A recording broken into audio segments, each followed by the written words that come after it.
All right, so when we left off, we didn't quite have a chance to finish this example out, so I wanted to go ahead and knock it out real quick. I don't think this will take more than a few minutes. So if you recall, we had left off with the solution for joint B. We hadn't yet summarized our calculations. But if you see here, we've got all our unknowns figured out. I just want to write a quick summary as we had done in previous joint analyses. Just to make sure that we've indicated the tension or compression determination for each member. And both of these are in tension, as we can see from the joint analysis. So BC is 13.125 kips in tension, and BE is, we're going to need to use the Pythagorean theorem on that. So BEX squared plus BEY squared. So we have those values up here, the BEX and the BEY. When you chug that out, you're going to get an answer of 21.875 kips, and that's also in tension. Okay. So let's just go ahead and make, we've got that figured out. There are really two things I wanted to demonstrate with this quick little recording. And the first is if we go back up to the original layout of the truss, so we just solved joint B, and joint B yielded this member and this member. So the first thing I wanted to demonstrate is what happens when you get to the end. A lot of times, you'll have a situation like this where there's only one unknown member remaining. And so you could do this with either joint C or joint E. It doesn't really matter. I'm going to solve joint C just because it's kind of easy. There's less going on with joint C. So I wanted to show you what happens. And the neat thing about truss analysis is that the truss sort of provides a way of self-verifying that the answers are in fact correct. And I'll show you what I mean. Let's go to joint C and let's see what happens. So here's joint C. Okay, so we're doing this the same way we do it before. So the first thing I'll do is I'll draw the members. And next, I'll indicate the slope ratio for any of the members that are diagonal. The next thing I'll do is I'll write any any known forces that are present. This has a reaction, so there's a reaction here, and the reaction is 17.5 kips. There's also, we know this horizontal. This horizontal is 13.125 kips, and that's because that's member BC. And BC was right here. And because it's in tension, that's going like that. Okay, so the unknowns, which we label next, are only related to this one member. So they're vertical and horizontal. Okay, so like I said, the truss has a way of self-verifying that the answers are correct. Well, what do I mean by that? Okay, first off, let's just, here's our unknown. Let's look at the directions, okay? The vertical. I have this reaction of 17.5 kips going up, so that means this has to go down. And this horizontal force, this 13.125, is going to the left. That means this is going to the right. Right there is a means of self-correction, if you would. The two arrows for the unknown are pointing down and to the right, respectively, which means they're both sort of pointing the correct way. If one was down and to the left, something would be wrong with our analysis. So the fact that independently looking at the X and Y components that we're getting the quote unquote, right directions, that's a check that what we've been doing is correct. Now let's go ahead and name these. This is CEY, CEX.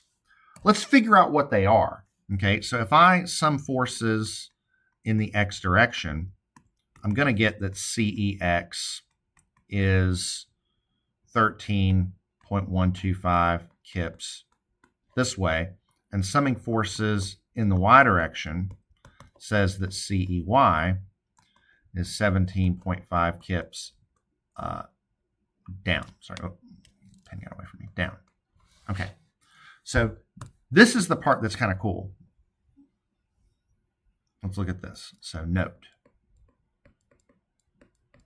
So what happens if you take CEX and divide it by CEY? What happens? Well, we get 13.125 kips over 17.5 kips. Now, what you ought to do is you ought to take out your calculator and do this calculation. You ought to do it right now. So 13.125 and 17.5. And when you do that, you get 0.75 exactly. And why is that relevant? Because that's the same thing as the slope ratio. In fact, doing this correctly, independently solving for those, these have to work out. That ratio has to be 0.75 because that matches the slope ratio. So it's another means of checking whether or not the final answer is correct. And then to summarize,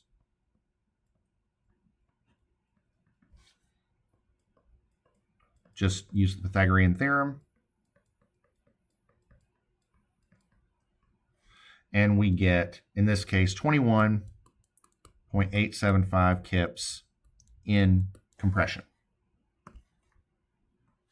Okay, so that was the first thing I wanted to show you in this video, is that getting to that last joint, if there's only one unknown, that it should, the truss should provide a means of checking whether or not your answer is right, both with the arrow directions and with the slope ratio matching the X and Y components if it's a diagonal.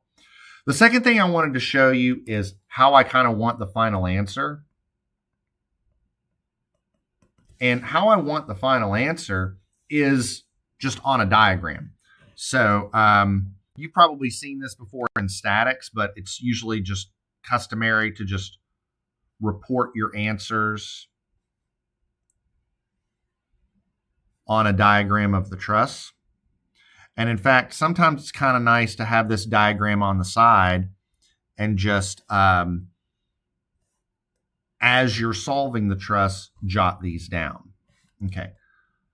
All right. So what I'm going to do is I've got the truss. Let's put our loads here and our reactions.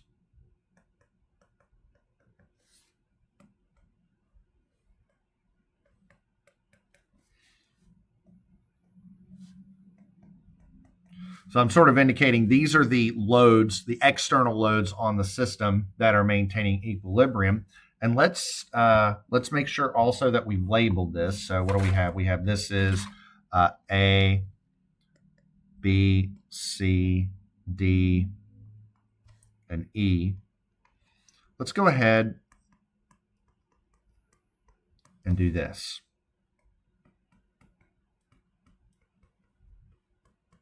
So what I'm doing is I'm basically going through, I've got the answer written down here on my sheet here, but I'm basically going in and just labeling,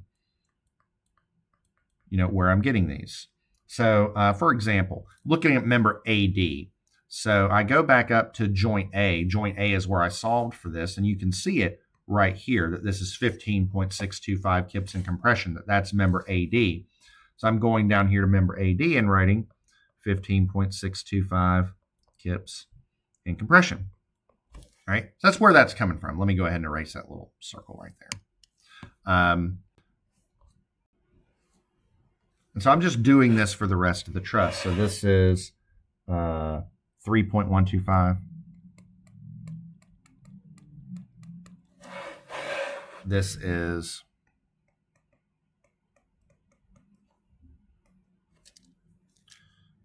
that's a kip.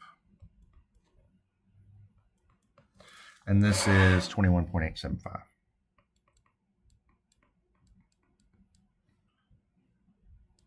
And this is the answer, by the way. This is the answer to the problem. So maybe what I'll do is I will make this a little lower.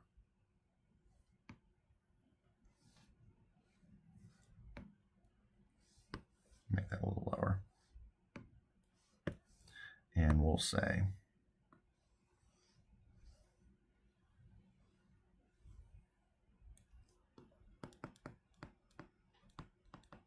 but that's the answer. Okay, So hopefully that's pretty straightforward. Again, I think that last joint was pretty easy. Just sort of, it's neat that it serves as a check. All right, that's all I have, everybody. I will see you all in class.